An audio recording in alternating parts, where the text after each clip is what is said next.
To 8 किया, उसकी जगह हम 31.8 भी लिख सकते हैं ना, इंटू 10 एक to 7। Minute, sigma equal to sigma मतलब स्ट्रेस 3.18।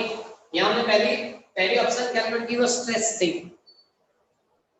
और वही स्ट्रेस की वैल्यू यहाँ लिखनी है।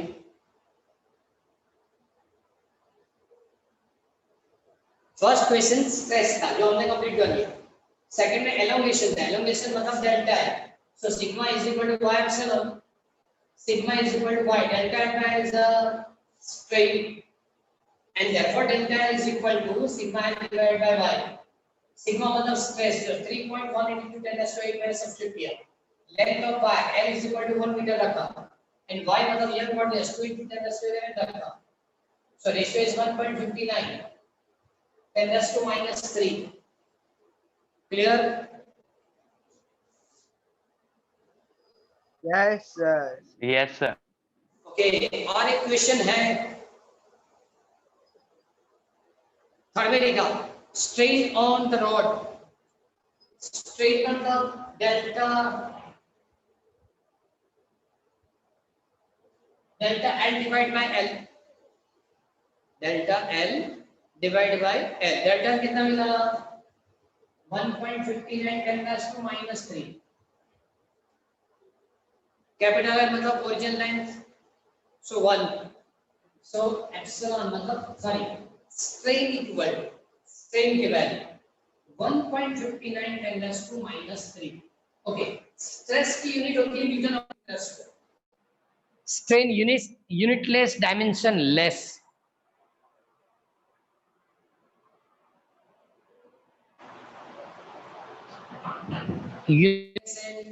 Dimension less. सर आवाज नहीं आ रही। यूनिटलेस डायमेंशन लेस होगा, लेकिन इसको एक और चीज है परसेंटेज में भी लिख सकते हैं 1.59 10 raised to minus 3 into 100 into 100। So now 1.59 10 raised to minus 1, so 0.159% ऐसा लिख सकते हैं, जिसको टेक्स्ट बुक में या 0.16 भी लिखा होगा। ओके, एक बार पूरी सिंपलीफिकेशन चेक करो, फिर से बता रहा हूं, देखो इतनी फिजिकल क्वांटिटीज उन लोगों ने लिख के दी थी।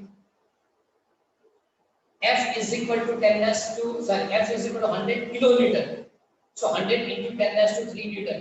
okay, radius r is equal to 10 into 10 raised to minus 3 meter, मतलब 10 millimeter दिया था, L equal to 1 meter and young modulus। First question दिया stress, stress is equal to F by A, लेकिन हमारे पास रेडियस लिखा F upon pi r square, F substitute कर दिया, pi is 3.14, radius 10 into 10 raised to minus 3, so answer is 3.18 10 raised to 8 newton upon meter square। Second question is elongation, so now sigma equal to y epsilon, sigma is equal to y delta L by L is a strain, so delta L is the elongation, so delta L is equal to sigma L upon y, सभी valuation add करो, answer is 1.59 millimetre.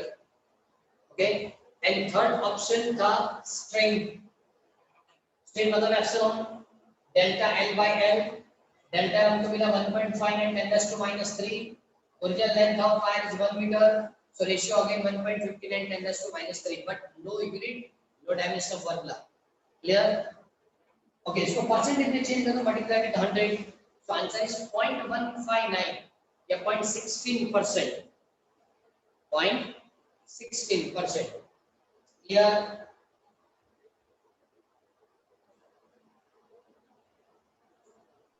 Sir बोलो। Sir आपकी आवाज ठीक से नहीं आ रही। आवाज ठीक से नहीं आ रही? तो माइक्रोफोन के साथ बोल रहा हूँ मैं। बहुत जोर जोर से आ रही, कान फट। जोर से आ रही है तो मैं स्लो बोलूंगा, मैंने समझा कि वहां तक आवाज नहीं आ रही होगी। वो रूम पैक होगा ना, फिर से बताओ। वो रूम बंद होगा इसलिए हो रहा होगा शायद से।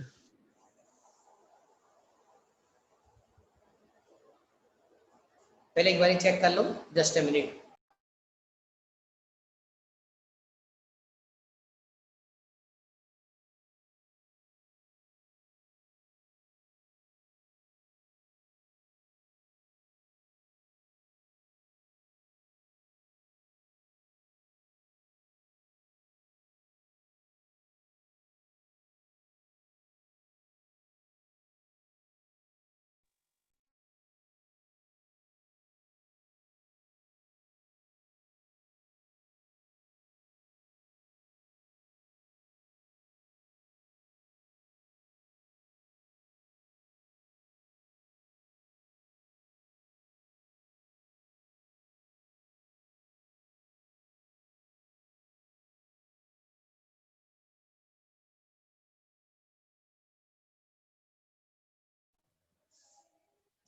अब आवाज क्लियर आएगी, बराबर है।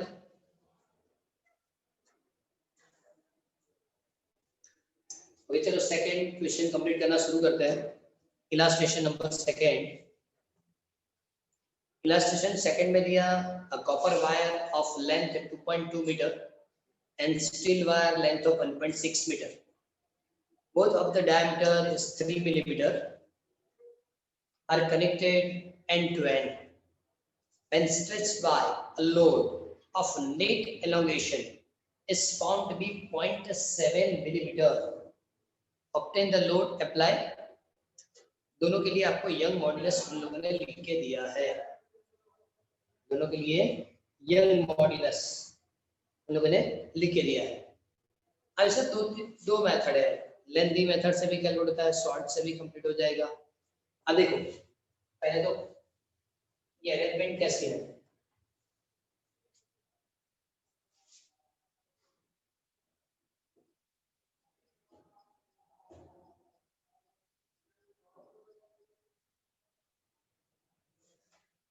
कॉपर और स्टील, पहले कॉपर और बाद में स्टील वाली रॉड है।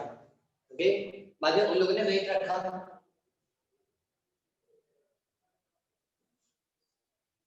इसका मतलब वायर स्ट्रेच होगा, और वायर स्ट्रेच होगा, पहले लिस्ट कंप्लीट करेंगे तो सबसे पहले length of wire, steel wire, length of steel wire 2.2 metre, length of copper wire 1.6 metre, diameter of both 3 millimeter, इसका मतलब रेडियस इज 1.5 मिलीमीटर या 1.5 10⁻³ in मीटर।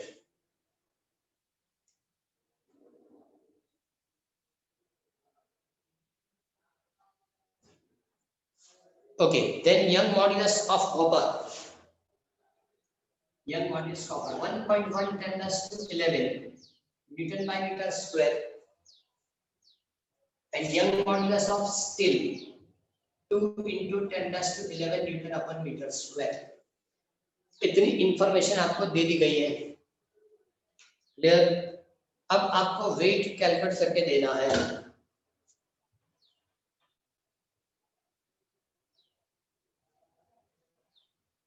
आपको वेट कैलकुलेट करके देना है।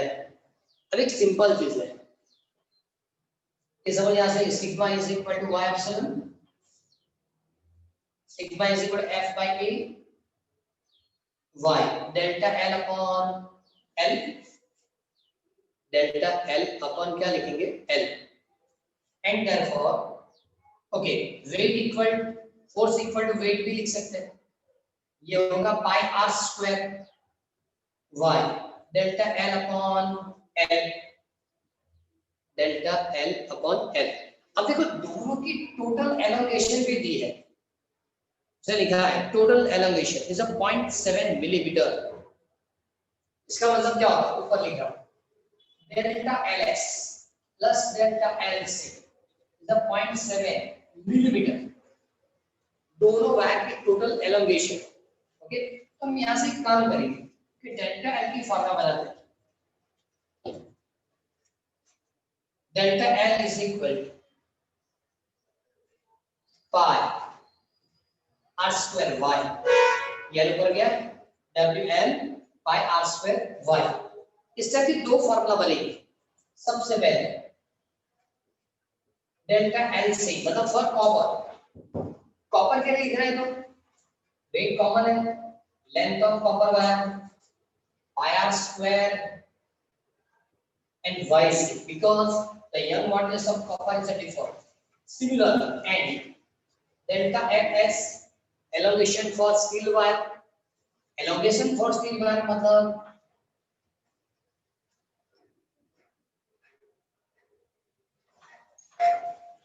और सपोज हम ये दोनों को ऐड कर देते, so delta lc plus delta ns, so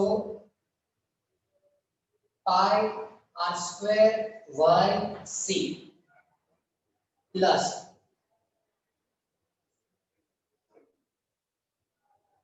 5 r square by s क्या होगा? ओके, ये delta L C delta L S common क्या निकलेगा?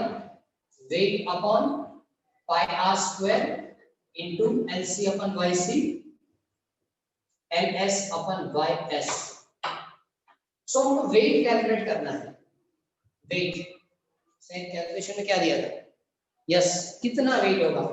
सुना, weight W is equal to delta L C delta L S into क्या लिखेंगे? Pi are square divide by L C upon Y सी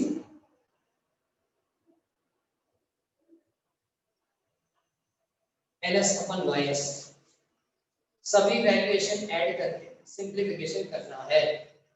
चलो, सबसे पहले ये दोनों के लिए 0.7 मिलीमीटर, ये दोनों की एडिशन क्या थी? Total allocation is 0.7 millimeter. So now 0.7 10 raised to minus 3 into 3.14. Radius 1.5 10 raised to minus 3 whole square divided by LC. LC is a 1.6 divided by क्या लिख सकते हैं? 1.1 10 raised to 11 plus length of wire LS is 2.2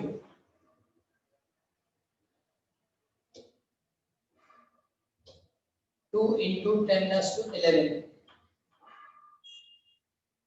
अब बताओ ये कैसे simplify होगा? सबसे पहले तो यहां से 10 raised to 11 कॉमन निकालो, ऊपर जाएगा। ऊपर मतलब यहां नहीं, सीधा ऊपर। कितना हो सकता है?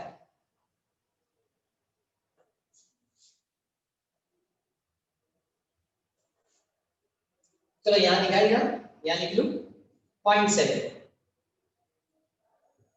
3.14 1.5 होल स्क्वायर से 2.25।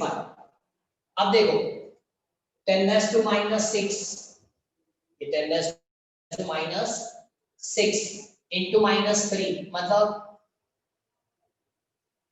-9 11 ऊपर गया 10 raised to 11 upon 1.6 divide by 1.1 कितना होगा?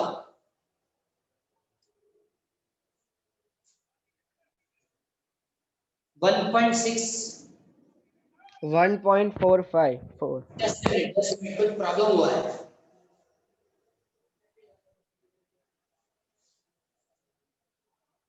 1.14 कॉपर और लेंथ ऑफ कॉपर वायर की लेंथ 2.2 है।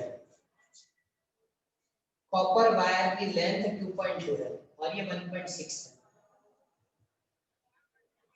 यहां से चेंज करना पड़ेगा। कॉपर वायर की लेंथ 2.2 है और ये 1.6 है।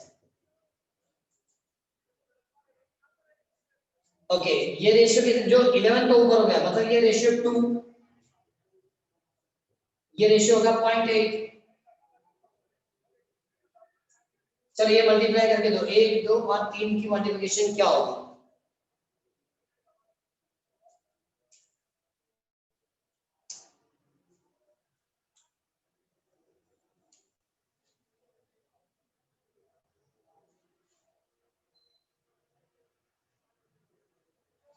यहाँ लिख दो 0.7 3.14 2.25 divide by 2.8 into 10 raised to 2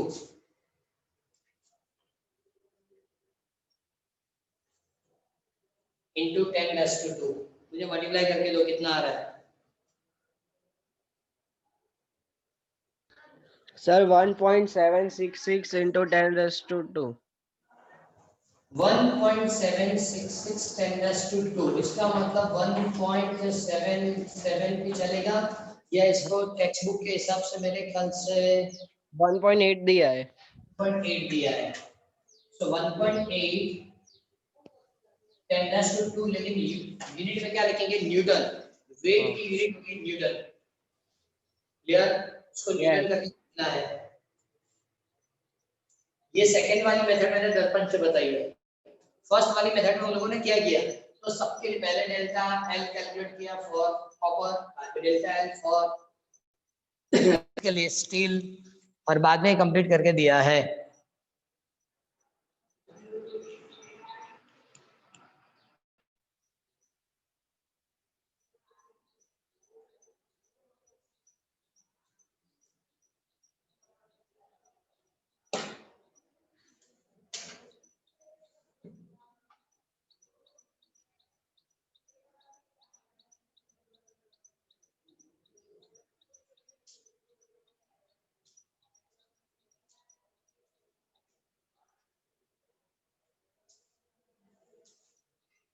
simplification एक बार देख लो, चलो जल्दी।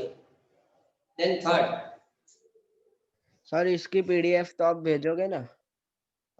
हाँ भेजूंगा। सर ये 9.3 तो कैंसिल है, तो कौन सा? ये इलस्ट्रेशन 9.3। एक मिनट, मैंने लिस्ट नहीं देखी है, चेक कर लूं।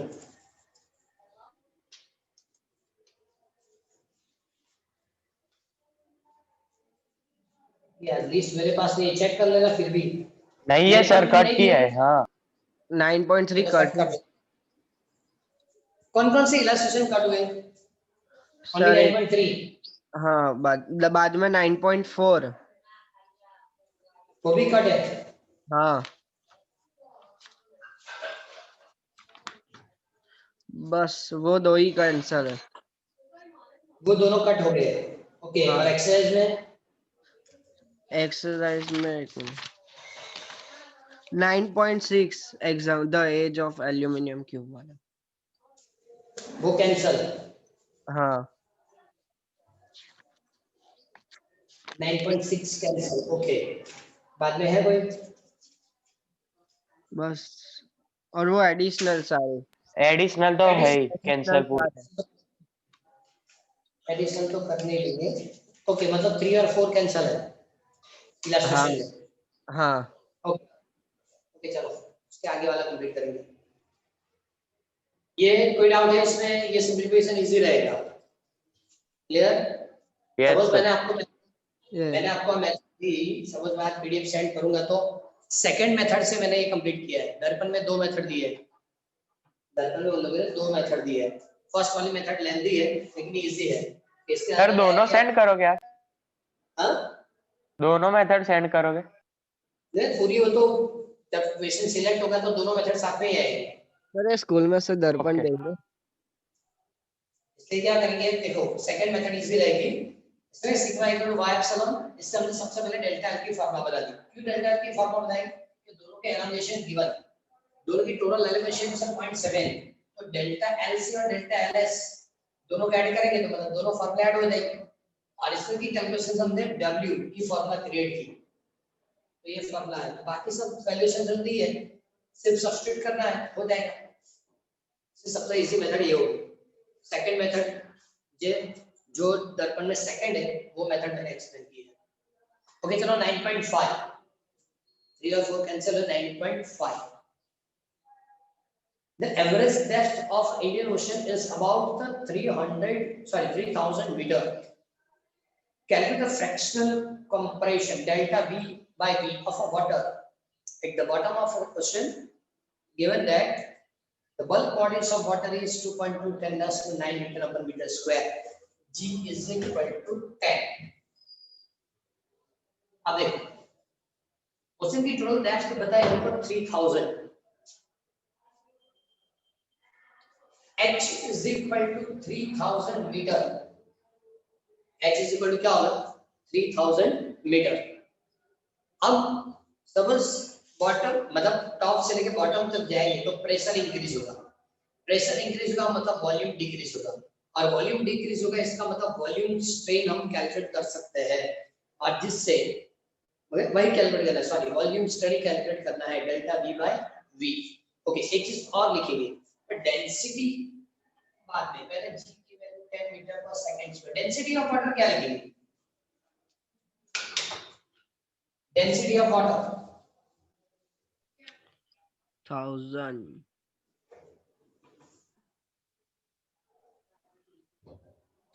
डेंसिटी ऑफ वाटर कितना होगा?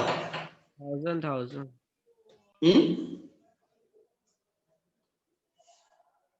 वो दिया नहीं है उसने।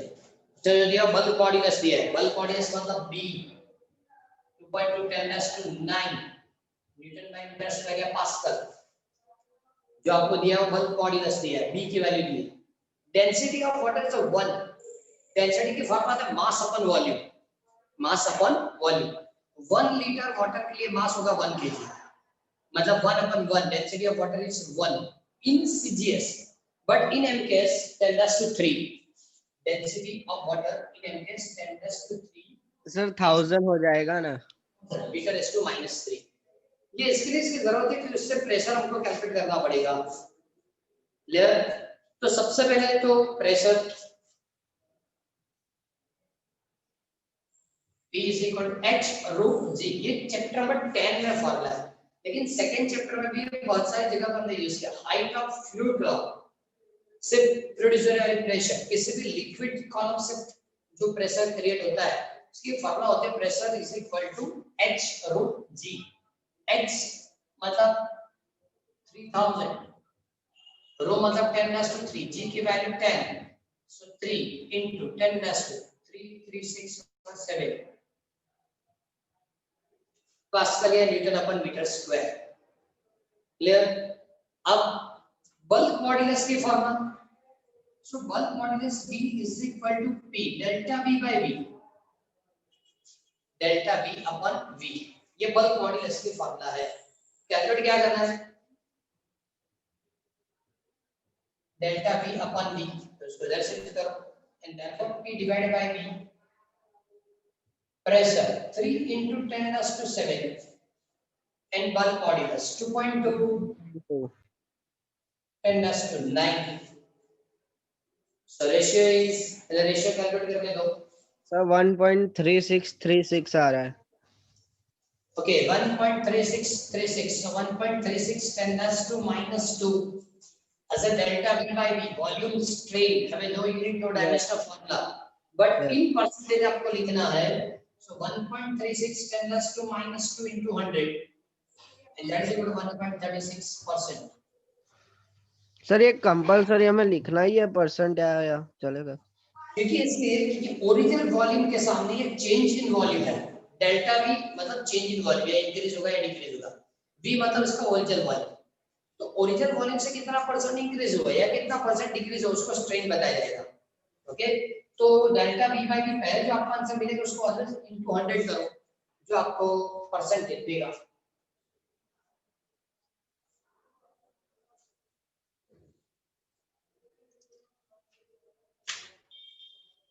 इलास्ट्रेशन तो 1 to 5 तक ही है, इसमें 3 और 4 कैंसिल है, मतलब 3 इलास्ट्रेशन ही प्रिपेयर करना है।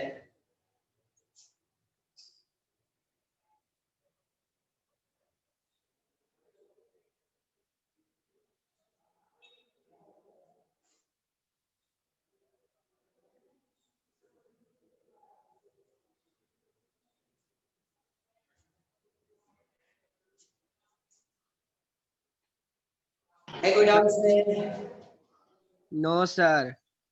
ओके, एक्सरसाइज नंबर 1 चेक करो।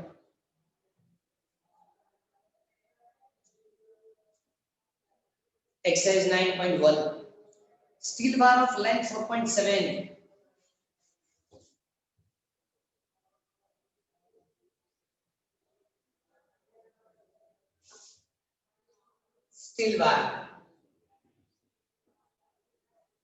steel bar length 4.7 meter and the cross section area 3 into 10⁻⁻⁵.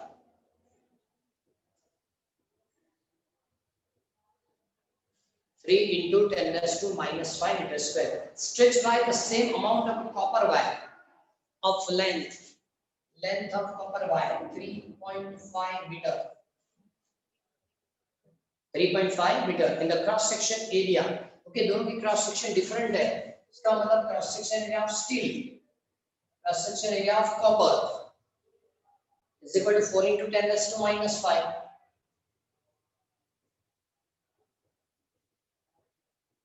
4 into 10 raised to minus 5 meter square. Under a given load, what is the ratio of the Young modulus of a steel and copper? What is the Young modulus of steel and copper? ये ratio calculate करके देना है.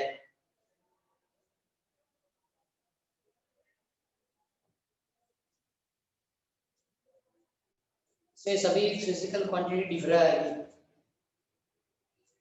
As for example, sir ये हम ये कौन सी ये y equal to sigma upon epsilon formula use करके आ जाएगा ना? एक ही फॉर्मूला है y equal sigma upon epsilon, लेकिन इसमें लिखेंगे क्या? सेम लोड ऐसा लिखा है उसने, दोनों के लोड की वैल्यू क्या है? इक्वल. तो sir F C equal to F S, steel और कॉपर को इक्वल कर देंगे तो जस्ट मिनट, क्योंकि उसने कौन कौन से अमाउंट इक्वल बताई वो चेक करना पड़ेगा, इसके बिना तो कैंसिलेशन भी नहीं होगी. Again the steel wire of length 4.7 cross section 3 to 10 to minus 5 meters square stretched by the sum amount of the copper wire length 3.5 and the cross section pointed as much under a given load. Okay, what is the ratio of the Young modulus of steel and copper wire? Steel and copper wire. एक चीज और भी दी है, the same stretch, मतलब same stretch का मतलब क्या हुआ कि delta LS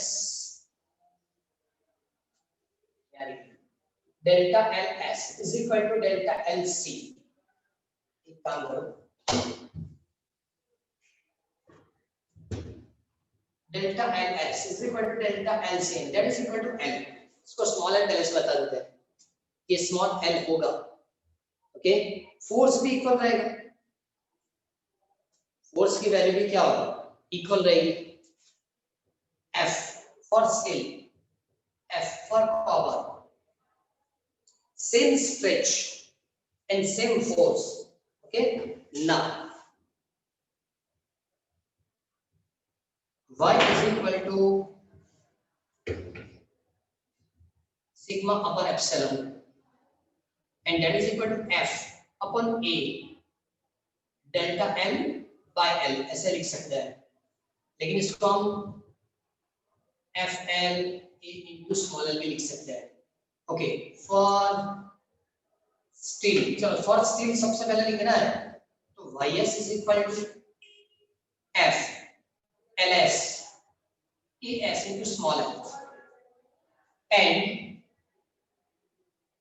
for copper so yc is equal to f lc ac into l. And now ratio of steel upon copper, ratio of steel upon copper, steel upon copper लिखेंगे तो ls upon as, इतना बचेगा, बाकी सब cancel. ये ratio रहेगा, बाकी सब क्या हो जाएगा? कैंसिल, क्योंकि f इक्वल है दोनों में, l भी दोनों में इक्वल है. Okay, now ls is equal to ls is equal to 4.7, ac is equal to 4 into 10 raised to minus 5. Okay, now as is equal to 3 into 10 raised to minus 5 and lc is equal to 3.5. ये तो cancel हो जाएगा. So remaining part 4.7 into 4 3 into 3.5, ये ratio complete करके दो.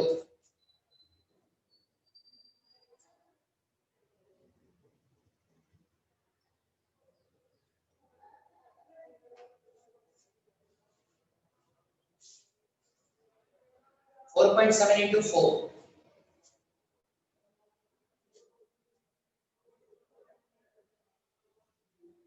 3 into 3.5.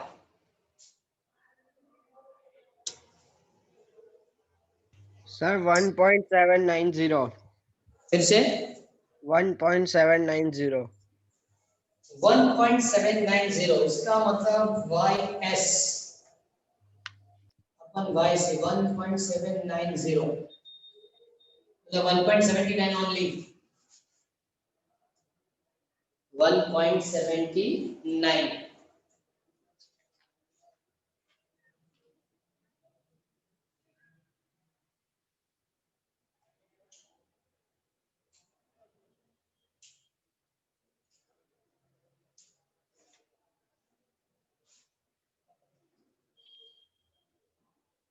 ये था exercise 9.1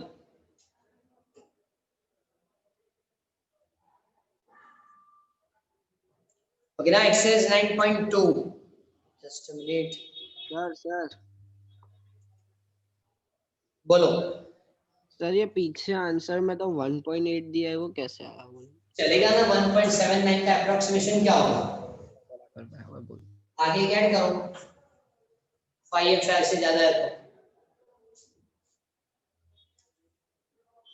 ये चीज तो चलेगा अप्रोक्सीमेशन करेंगे नहीं करेंगे तो चलेगा इसमें कोई प्रॉब्लम नहीं है ओके नाउ 9.2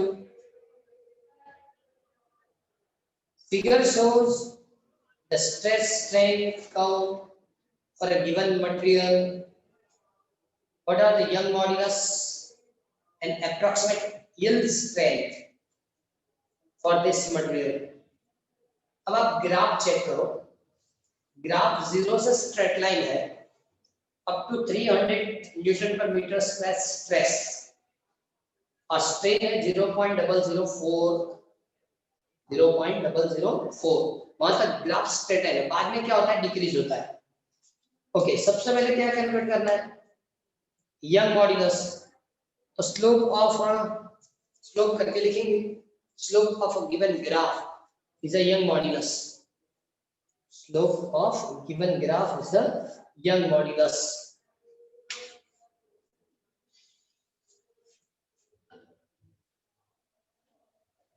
ग्राफ वाला क्वेश्चन बहुत इजी है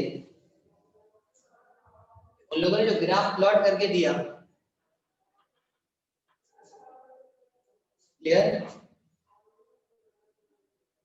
कहां तक ड्रॉ करके दिया आपको 50 to 300 50 100 150 200 300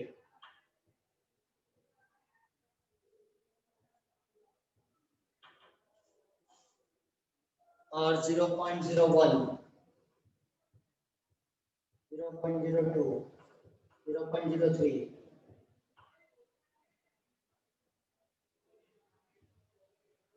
यहां तक तो स्ट्रेट लाइन है ही बाद में ग्राफ इस तरह का है क्लियर ओके तो सबसे पहले कैलकुलेट करना है यंग मॉड्यूलस पहले कैलकुलेट क्या करना है young modulus so now y is equal to slope of given line slope of given line अब देखो स्लोप ऑफ गिवन लाइन लिखना है तो जहां तक स्ट्रेट लाइन है सब मैंने ए पॉइंट बी और ओ लिख दिया ओके तो स्लोप इक्वल टू क्या होगा y axis upon x axis मतलब ab अपॉन ob ओके ये जो लिखा है उसका sigma but in multiple of 10⁻⁶ ऐसा है मेरे ख्याल से इन मल्टीपल 10⁻⁶ ये 10⁻⁶ न्यूटन पर मीटर स्क्वायर में है क्लियर तो इसका मतलब क्या होगा स्ट्रेस पहले AB लिखेंगे AB इज इक्वल टू 300 ये एप्सिलॉन लिखना रहेगा AB is equal to 300 into 10⁻⁶ divide by OB 0.04 what is the ratio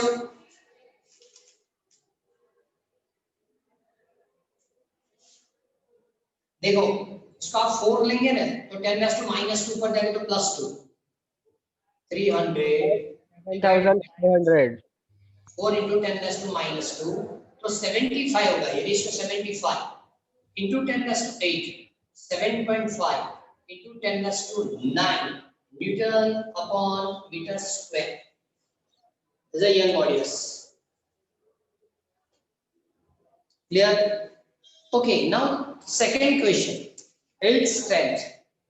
Yield strength का मतलब कि जहां तक ये स्ट्रेस और स्ट्रेन दोनों डायरेक्टली प्रोपोर्शनल टू है उसकी yield strength है। According to graph stress versus strain में हमने पढ़ा था yield strength मतलब ये दोनों प्रोपोर्शनल स्ट्रेट लाइन ग्राफ होगा। ओके तो ये स्ट्रेट लाइन ग्राफ है तब तक मतलब कहां तक स्ट्रेट लाइन 300 तक। तो ए लिमिट क्या होगा इसमें लिख सकते हैं। इसमें लिखा है from the graph the yield strength of a material is a maximum stress. So maximum stress maximum is equal to 300 into 10 raised to 6. So yield limit is a 3 into 10 raised to 8 Newton by meter square. 3 into 10 raised to 8. इसमें calculation नहीं, graph जहां तक straight line है okay तो यहां से जो stress की लिमिट मिलती है उसको आप एल लिमिट बताएंगे। क्लियर? एल लिमिट के हिसाब से लिखेंगे जो 10 raised to 3 into 10 raised to 8 newton upon metre square.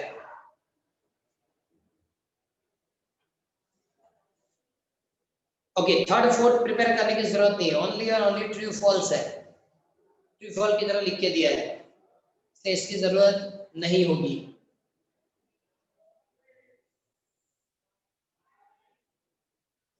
Fifth calculate करेंगे। चलो आज अपना एक्सरसाइज में कौन से सॉरी इलस्ट्रेशन कौन से किए 9.1 9.2 9.5 एक्सरसाइज 1 एंड 2। चलो एक लास्ट और न्यूमेरिकल कंप्लीट कर दें। This is 9.5 exercise numerical 9.5 complete कर दें। चलो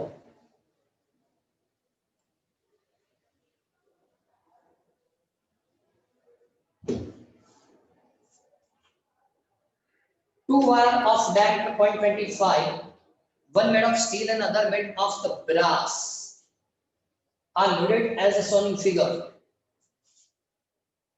The side पे डायग्राम बना दे।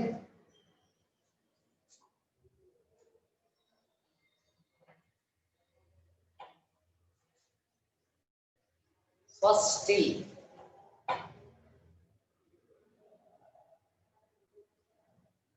स्टील के लिए 1.5 मीटर या स्टील है स्टील 1.5 देन 1 मीटर ये 4 kg 6 kg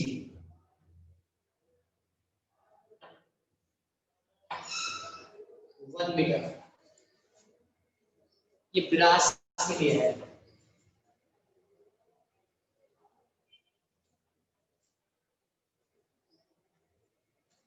क्या कैलकुलेट करना है वो चेक कर ले।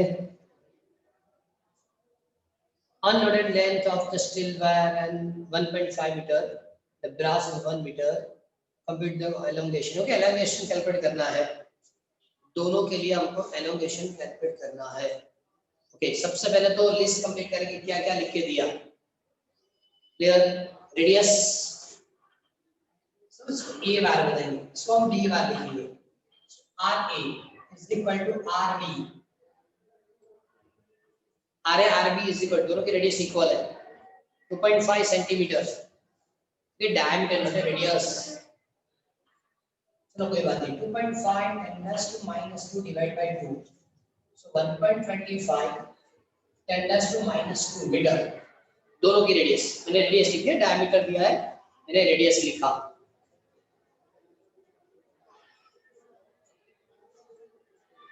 Okay unload length of steel, length of steel मतलब LS या LA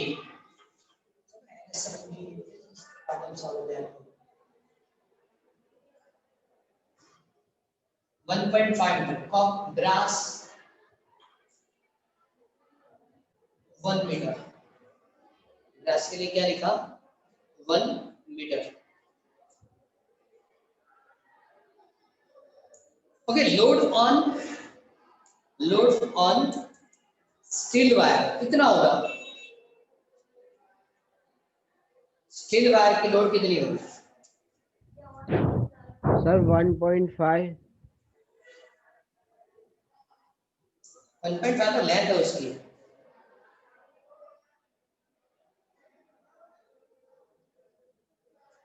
इधर देखो, एलोंगेशन कैलकुलेट करना है तो हम इस तरह से फॉर्मूला बना सकते हैं। Sigma is equal to y epsilon f by a is equal to y delta m by l, delta l is equal to fl upon a into y, radius ये मतलब fl into pi r square y। Clear? तो first elongation for steel. अब इधर force is equal to mg लिख सकते हैं, mg।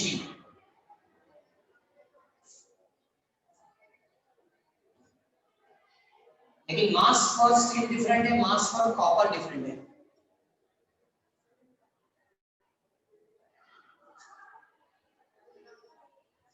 अब एक प्रॉब्लम है, इस न्यूमेरिकल के अंदर आपको यंग मॉड्यूलस लिख के नहीं दिया, किसी का भी यंग मॉड्यूलस आपको कैलकुलेट करके नहीं दिया, आपको लिखना पड़ेगा, या उसने लिख के नहीं दिया।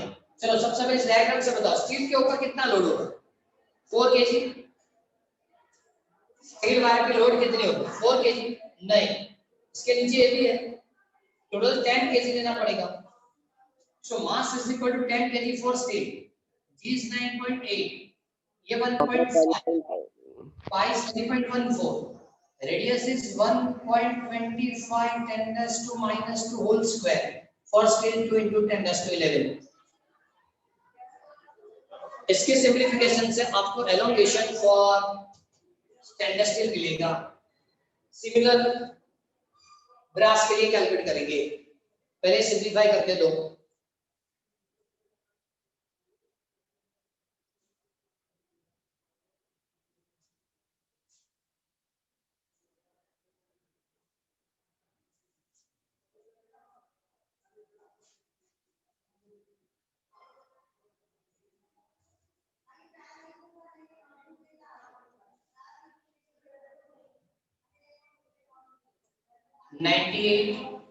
ये ऊपर कैंसिल करेंगे तो 0.75 divide by 3.14 1.25 whole square.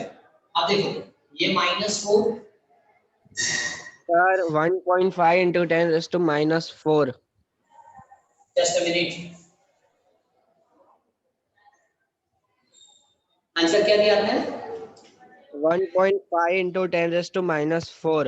1.5 into 10⁻⁻⁴. Okay, now similar elongation for brass.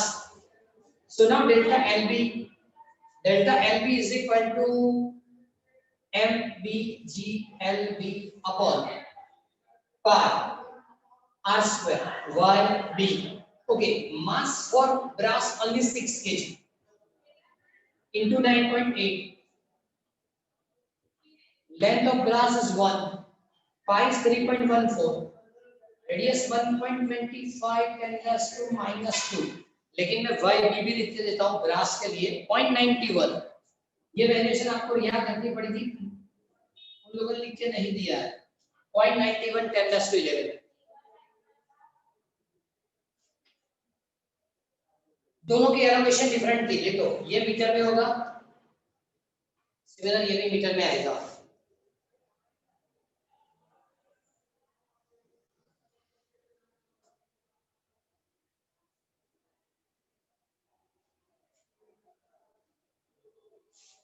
इसको साइड पे हटा दो।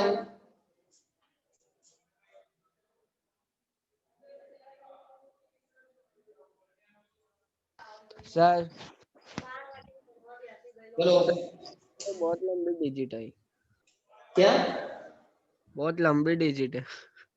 लंबी डिजिट मतलब उसको अप्रोक्सीमेट करेंगे ना, देखो लंबी सिमिलर ही होगा 1 पॉइंट समथिंग कुछ 10⁻⁻⁴ में ही आएगा। नहीं, मेरा तो 1331642 into 10⁻11 है। इसका मतलब ये हुआ 1.33 10⁻⁻⁴ मीटर। चेक करो। हाँ, वो उसको पॉइंट को आगे ले जाएंगे तब हो जाएगा। हाँ तो हो जाएगा ना इसमें, मतलब फर्स्ट की एलोकेशन 1.5 10⁻⁻⁴, इसकी एलोकेशन 1.33 10⁻⁻⁴, मतलब आज हमने 6 न्यूमेरिकल कंप्लीट किए हैं, बराबर। जो रिमेनिंग है वो नेक्स्ट में कंप्लीट कर देंगे। ओके सर, कंप्लीट हो जाएगा। आज इतना ही रखो, चलो बाय सर। बाय।